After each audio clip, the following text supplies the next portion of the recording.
तो जिन चीज़ों से बचाना ज़रूरी है अपने बच्चों को, उनमें से एक समस्या का नाम है नार्सिसिज्म। नार्सिसिज्म के लिए हिंदी का एक शब्द होता है जो उसके काफ़ी नज़दीक है, उसे कह सकते हैं आत्ममुग्धता। अब शायद आपको लगेगा अच्छा अच्छा ये बात है, अब समझ में आ गई बात। आत्ममुग्ध होना होता है, छोटे बच्चों में टेंडेंसी ज़्यादा दिखती है क्योंकि छोटे बच्चे ईगोसेंट्रिक होते हैं। ईगोसेंट्रिक का मतलब दुनिया के सेंटर में खुद को रख के जीवन को देखते हैं। एक शब्द आपने सुना होगा जिसको बोलते हैं सेल्फ कॉन्फिडेंस। और आप ये भी जानते हैं कि हर पेरेंट्स चाहते हैं कि उनके बच्चों में आत्मविश्वास होना चाहिए। ठीक भी है, आत्मविश्वास होना भी चाहिए। कई बार ये समझ नहीं आता कि आत्मविश्वास की रेखा कहाँ खत्म होती है और आत्ममुग्धता कहाँ से शुरू हो जाती है। जैसे कुछ लोग कहते हैं कि दोस्ती और प्यार के बीच की रेखा बहुत पतली होती है, पता नहीं चलता कब आप उछल के वहां पहुंच जाते हैं। ऐसी प्रतिस्पर्धा और दुश्मनी, कंपटीशन और राइवलरी के बीच की रेखा बहुत पतली होती है। ऐसे ही धर्म और सांप्रदायिकता के बीच की रेखा बहुत पतली है। अब कब तक धार्मिक थे, कब सांप्रदायिक हो गए, पता नहीं चलता है। ठीक ऐसे ही आत्मविश्वास से भरे होना और आत्ममुग्ध हो जाना, इसके बीच की रेखा भी बहुत पतली है, पर रेखा है। उस रेखा को समझना, उसको पहचानना बहुत जरूरी है। मोटे तौर पर आत्मविश्वास एक बहुत अच्छी क्वालिटी है, पॉजिटिव क्वालिटी है, होनी चाहिए। और नार्सिसिज्म यानी आत्ममुग्धता एक ऐसी स्थिति है जो कि न केवल उस व्यक्ति के लिए समस्या है जिसको है, बल्कि उसके आसपास के समाज के लिए भी एक समस्या बन जाती है। टॉक्सिक समाज बनता है, विष भरा समाज बनता है। तो समझेंगे, बहुत प्यार से समझेंगे, मोहब्बत से समझेंगे, एग्जाम्पल से समझेंगे, फिल्मी गीतों से समझेंगे कि ये क्या है, और फिर चेक करेंगे कि हमारे अंदर है कि नहीं है। वरना मनोविज्ञान पढ़ते हुए एक सामान्य टेम्परामेंट क्या होता है कि मैं तो ठीक हूँ, बाकियों के अंदर है ये प्रॉब्लम। और मजे की बात है, बाद में समझ में आता है कि नहीं, मैं भी ठीक नहीं हूँ, मेरे अंदर भी है। तो शब्द को लेकर तनाव मत लीजिएगा, ये शब्द कहाँ से आया, मैं भी आपको इसकी पूरी कहानी समझाऊंगा, फिर आप समझ जाएंगे कि इतना मुश्किल शब्द क्यों बनाया गया। इसके पीछे कहानी है, रोचक कहानी है। उसमें आने से पहले पिछले 30-40 साल में दुनिया भर में, विशेष रूप से पश्चिम में, देखा गया है कि नार्सिसिज्म यानी आत्ममुग्धता की टेंडेंसी बहुत बढ़ी है। ऐसे सर्वे हुए, और मैं हवाई बात करने से बचता हूं, मैं तो जो मेडिकल साइंस के सर्वेज हैं, साइकोलॉजी की एसोसिएशन के सर्वेज हैं, उनके बेस से बात करता हूं। एक सर्वे ने बताया कि 1962 और 1990 के बीच में अंतर यह है अमेरिका में कि 1962 में 12% किशोर बच्चों में, एडोलेसेंट बच्चों में ये टेंडेंसी देखी गई थी, और ये टेंडेंसी 1990 के दशक में आते आते लगभग 77 से 80% बच्चों में देखी जा रही है। 12% से 80% की बात कर रहा हूं मैं, 1-2% की बात नहीं कर रहा हूं।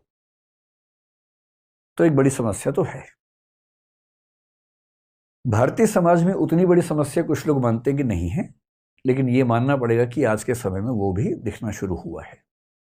एग्जाम्पल से बात करते हैं, है ना, सैद्धांतिक बात क्यों करें। आत्ममुग्धता का एक लक्षण होता है व्यक्ति को ये लगने लगना कि उसके जैसा कोई नहीं, मैं इतनी सुंदर हूं, मैं क्या करूं क्या करूं। अब आप रिलेट कर पा रहे हैं? अगर आपके आसपास कोई ऐसे बोले मैं इतनी सुंदर हूं, मैं क्या करूं क्या करूं, तो उसको बोलना तुम्हें नार्सिसिस्टिक पर्सनैलिटी डिसऑर्डर है, एनपीडी है, इलाज करवा लो अपना। कोई उससे भी एग्रेसिव हो जाता है कभी कभी, उसको लगता है कि उसके बिना दुनिया चल ही नहीं सकती, मैं नहीं तो कौन बे। कुछ दिन पहले कोई रैपर है, मैं जानता नहीं, मैं रैप सॉन्ग सुनता नहीं हूँ, तो कोई लड़की है, वो मैं नहीं तो कौन बे गा रही थी, कुछ लोगों ने मेरा एक वीडियो साथ में चिपका दिया उसके। मैं क्लास में हंसी मजाक में एक शेर बता रहा हूँ बच्चों को, तू नहीं कोई और सही, कोई और नहीं कोई और सही, बहुत लंबी है ज़मीं मिलेंगे लाख हंसी, इस ज़माने में सनम तू अकेली तो नहीं। तो लोगों ने इस तरह चलाया कि मैं उसको जवाब, मैं तो जानता भी नहीं उसको कौन है। ज़बरदस्ती लोगों ने कर दिया। पर ये दोनों ही लक्षण नार्सिसिज्म के हैं। अगर कोई कहे मैं नहीं तो कौन बे, तो क्या बोलना है, इलाज करवा लो। किस चीज़ का? नार्सिसिस्टिक पर्सनैलिटी डिसऑर्डर, एनपीडी बोलेंगे।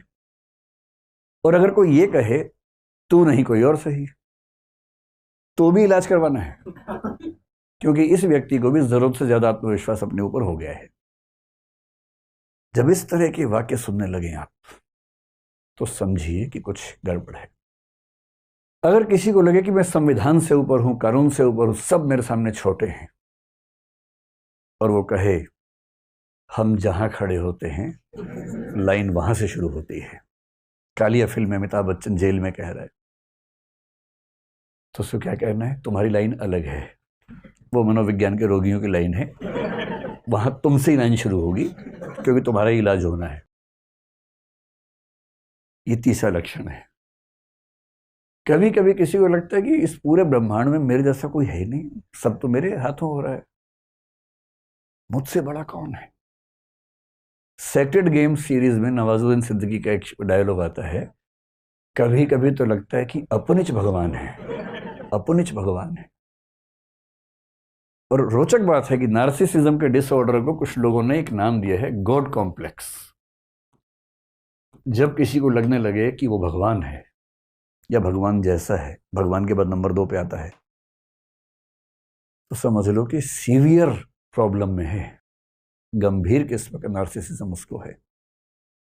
तो कभी अगर आपको भी लगता हो कि अपनिच भगवान है, तो इसका मतलब सीरियस बीमारी है, हल्के फुल्के नहीं, सीरियस है। आप लोग तो छोटे हैं, जब आप पैदा हुए थे उसके आसपास एक फिल्म आई थी हिंदी में, राम तेरी गंगा मैली, शायद आपने नाम सुना होगा। उसमें नायक नायिका को संबोधित करके एक गीत गा रहा है, और नार्सिसिज्म का इतना बड़ा लक्षण मैंने कभी नहीं देखा। वो क्या कह रहा है, मुझको देखोगे जहां तक, मुझको पाओगे वहां तक, रास्तों से कारवां तक, इस जहां से उस जहां तक, मैं ही मैं हूं, मैं ही मैं हूं, दूसरा कोई नहीं। यदि आपकी जिंदगी में ऐसा प्रेमी प्रेमिका आ जाए, तो सीधे लेके जाना है साइकेट्रिस्ट के पास।